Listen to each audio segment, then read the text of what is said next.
निरंजन अलख निरंजन हो अलख निरंजन। माई, तुम्हाला पुन्हा एकदा विचारतो आहे, तुम्ही विस्तव देता आहात का?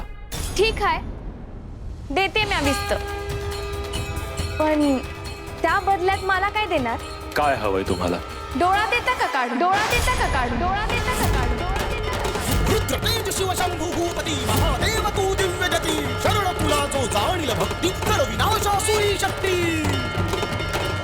परम शिष्य विचल गुरुभक्ती किमया नार सुधर्मपती प्रगट दिव्य रूप भस्म विभूती सिद्धेश्वर शिव गोविंद गती।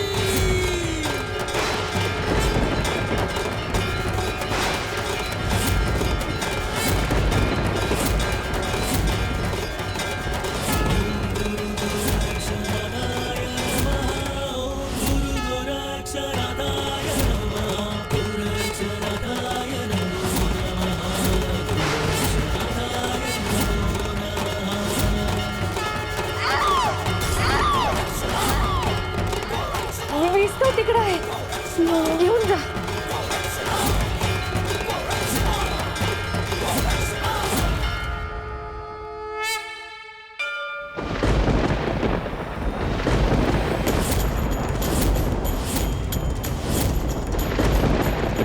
काहीतरी अनर्थ घडलेला आहे। गुरुदेव, गोरक्षनाथ विस्तव घेऊन आतापर्यंत यायला हवे होते, परंतु विलंब होताना दिसतोय। आपण आज्ञा करा गुरुदेव, मी तात्काळ जाऊन विस्तव घेऊन येतो। थांब जालिंदर, इथे यज्ञही महत्वाचा आहे आणि त्याचबरोबर गोरक्षाचं सुरक्षित परत येणं हेही महत्वाचं आहे।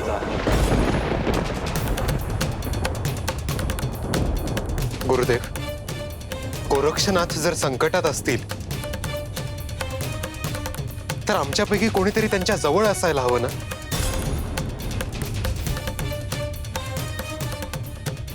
कानिफा, गोरक्षावर माझा पूर्ण विश्वास आहे। दिलेलं कार्य तो पूर्ण करूनच परतेल।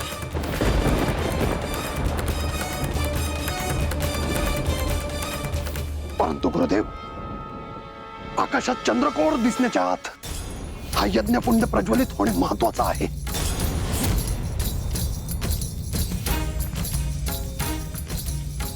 माझ्या दृष्टीला दिसतंय की गोरक्ष विस्तव घेऊन आश्रमाकडे येतो आहे।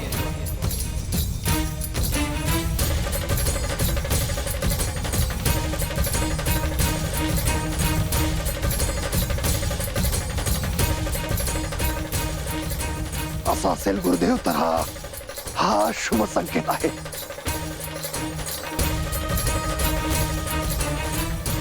कोणत्याही परिस्थितीत हा यज्ञ पूर्ण व्हायला हवा।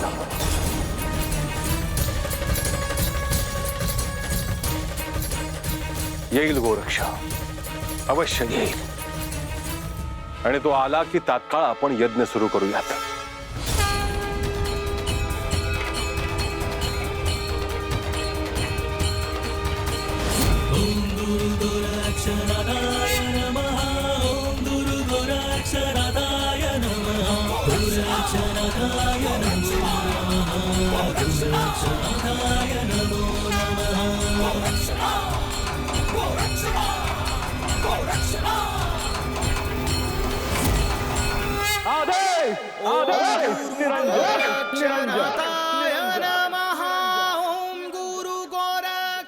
आला गोरक्ष, आला। गोरक्षनाथाय नमो नमः।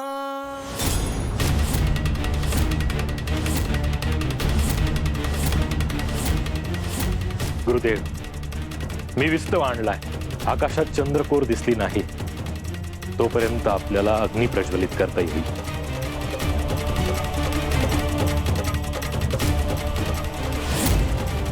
गोरक्षनाथ, अहो तुमच्या डोळ्याला काय झालं?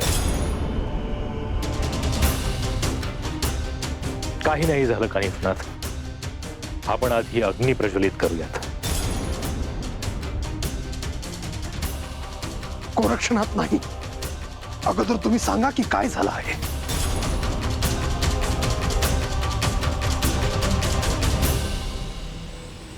जालिंदरनाथ, आकाशात जर चंद्रपूर प्रकट झाली तर आपण आतापर्यंत केलेले यज्ञविधी निष्फळ होतील. माझ्या दृष्टीनं यज्ञ पूर्ण होणं अत्यंत आवश्यक आहे.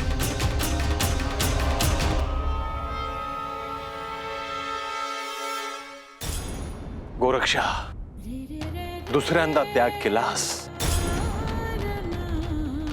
आणि तेही होणाऱ्या वेदनेबद्दल चकार न काढता.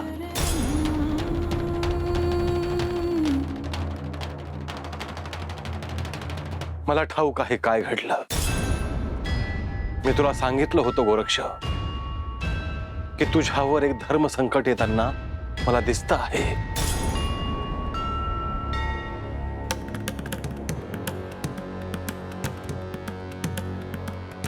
मच्छिंद्र, गोरक्षला पूर्ववत कर. जशी आज्ञा.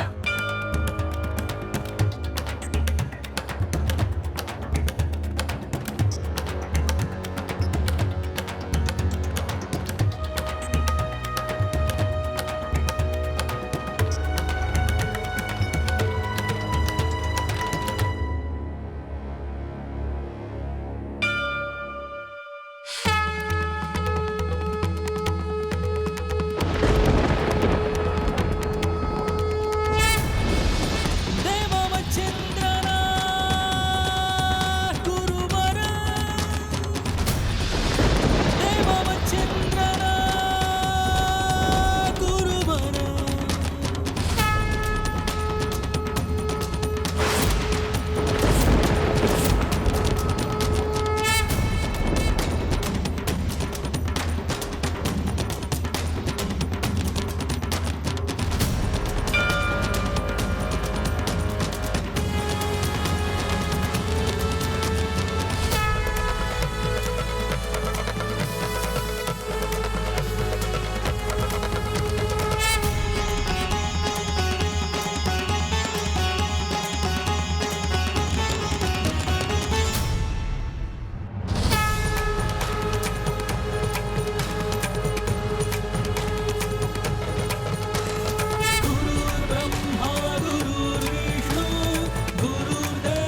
शुभम भवतु, शुभम भवतु, शुभम.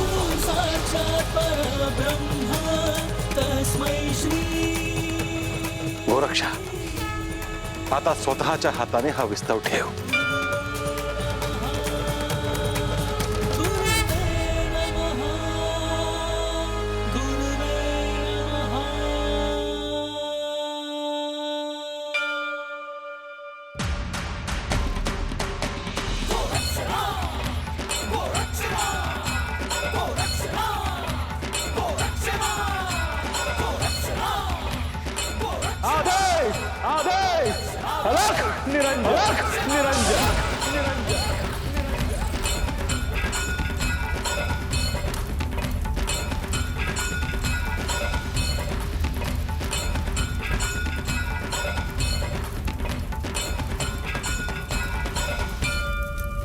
यज्ञ प्रज्वलित झाला आणि आकाशात चंद्रकोर प्रकट झाले.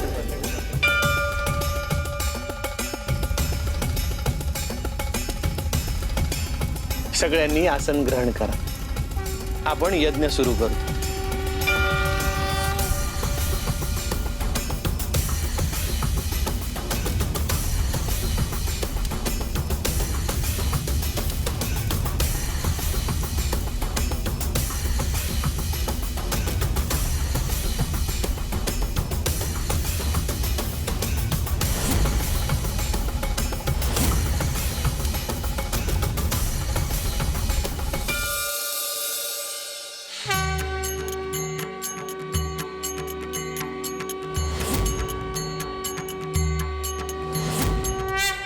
गोरक्ष, सृष्टीवर जी नैसर्गिक आपत्ती येणार होती ती आपण केलेल्या यज्ञामुळे दूर झाली आहे.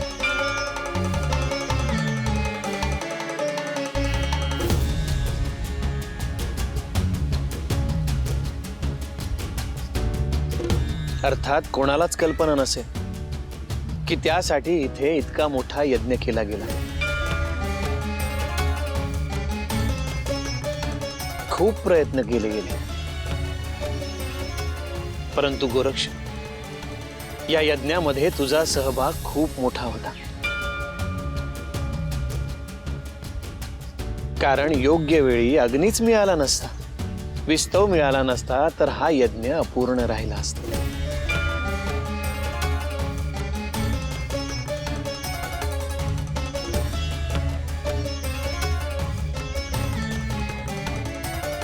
गुरु सद्गुरूंची आज्ञा ही माझ्यासाठी शिरसावंद्य आहे. मी केवळ आज्ञेचे पालन केले गुरुदेव. आपण मला सेवा करण्याची संधी दिली त्याबद्दल मी आपला ऋणी आहे.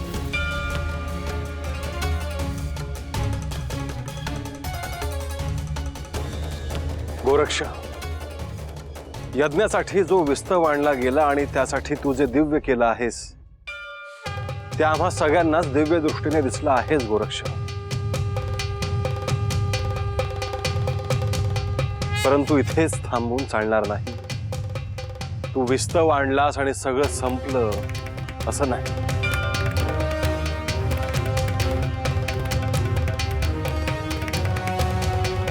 गुरुदेव, मी काय करणं अपेक्षित आहे? ज्या स्त्रीने तुला डोळा मागितला तिला आता पश्चाताप होतो आहे. तुझी आणि तिची भेट ही विधिलिखित आहे गोरक्ष. त्यामुळे तिला सन्मार्गावर घेऊन जाण्यासाठी तुला जावं लागेल. ती स्त्री गतजन्मीची साधक होती. मागच्या जन्मी तिची साधना अपूर्ण राहिली. त्यामुळे तुझी भेट हे केवळ एक निमित्त आहे. ईश्वर प्राप्तीच्या मार्गावर काय केलं पाहिजे हे तू तिला समजावून सांग.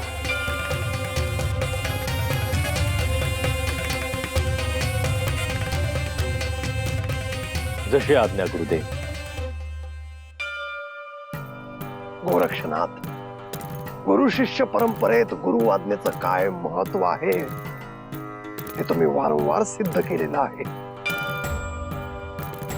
नाथ परंपरेत यासाठी आपलं कायम स्मरण केलं जाईल.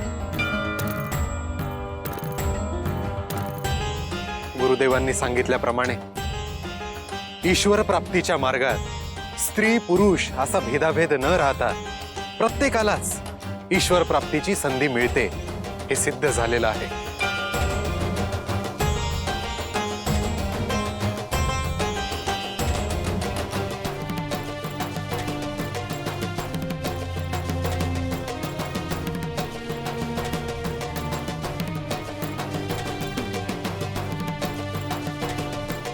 आज्ञा असावी गुरुदेव. आपण सांगितलेले कार्य करून येतो. शुभम भवतु, शुभम भवतु, शुभम भवतु.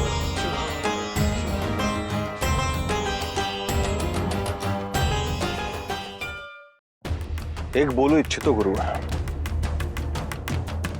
बरेच दिवस झाले एक गोष्ट आपल्याला सांगायची आहे. गोरक्ष सदैव सोबत असतो त्यामुळे त्याच्या समोर बोलता येत नाही.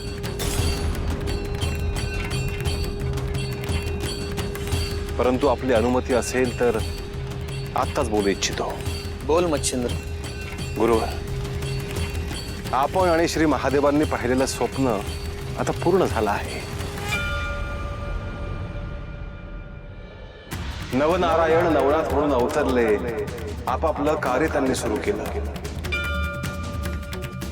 त्यामुळे जे दायित्व माझ्यावर आपण सोपवलं होतं ते आता पार पडलं आहे. त्यामुळे मला आता अनुमती हवी आहे गुरु, समाधीसाठी.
गुरुदेव, अजून खूप कार्य करायचं आहे आपल्याला. आपण आत्ताच समाधीविषयी का बोलत आहात?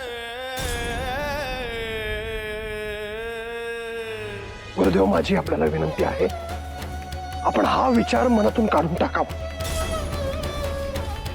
जालिंदर, मी शरीराने जरी नसलो तरी सूक्ष्म देहाने कार्य करत राहणारच आहे, आणि उलट ते अधिक वेगाने करता येईल.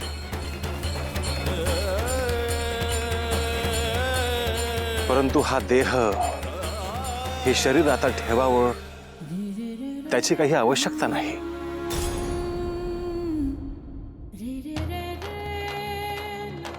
मच्छिंद्र, तुला ठाऊक आहे, हा निर्णय मला किंवा तुला नाही घेता येणार. हा निर्णय आपण एकत्रितपणे, म्हणजे श्री महादेव, पार्वती देवी, मी आणि तू असा घ्यावा लागेल.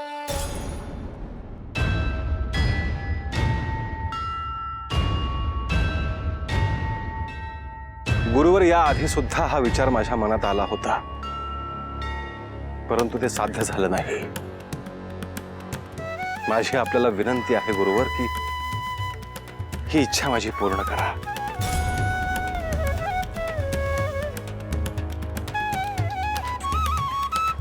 मच्छिंद्र, तू जे म्हणतो आहेस ते मला समजतं आहे. मी श्री महादेवांशी बोलतो आणि मग आपण त्यावर ठरवू.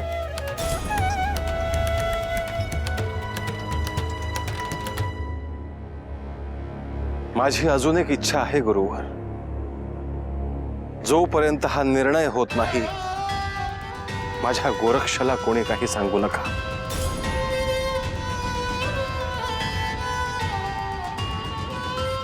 गोरक्षनाथांना याबद्दल कळणार नाही गुरुदेव. गुरुदेव, गोरक्षनाथांसाठी हा निर्णय सोपा नसेल. तुम्ही त्यांच्यासोबत नाही आहात हे पचवणं गोरक्षनाथांना अवघड जाईल.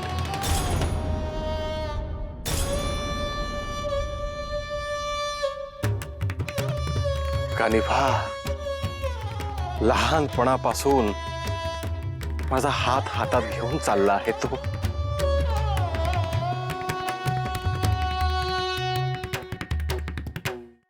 ह्या क्षणी जरी तू माझा शिष्य असलास तरी भविष्यात नाथ परंपरेमध्ये येणाऱ्या नाथांचा गुरु म्हणून तुला महत्वाची भूमिका भूषवायची आहे. परंतु त्यासाठी तुला प्रथम नाथ पंथाची दीक्षा घेणे आवश्यक आहे. गोरक्ष, हा तो क्षण आहे जिथे मी तुला नाथ पंथाची दीक्षा द्यायला सुरुवात करतो आहे.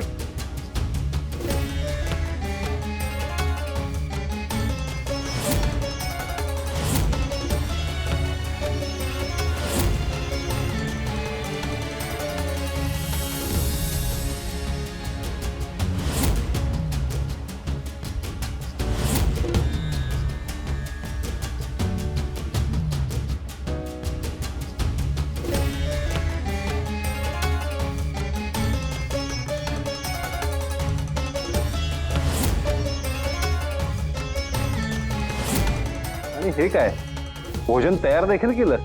होय गुरुवर. तू आज स्वतः माझ्यासाठी भोजन तयार केलेस म्हणजे उत्तमच झाले असणार.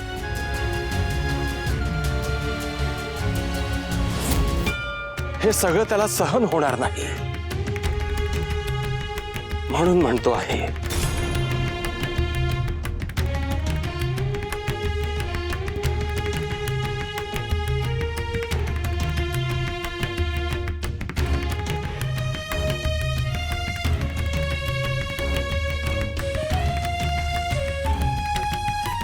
अचानक माझ्या डोळ्यात पाणी का झालं असेल असं?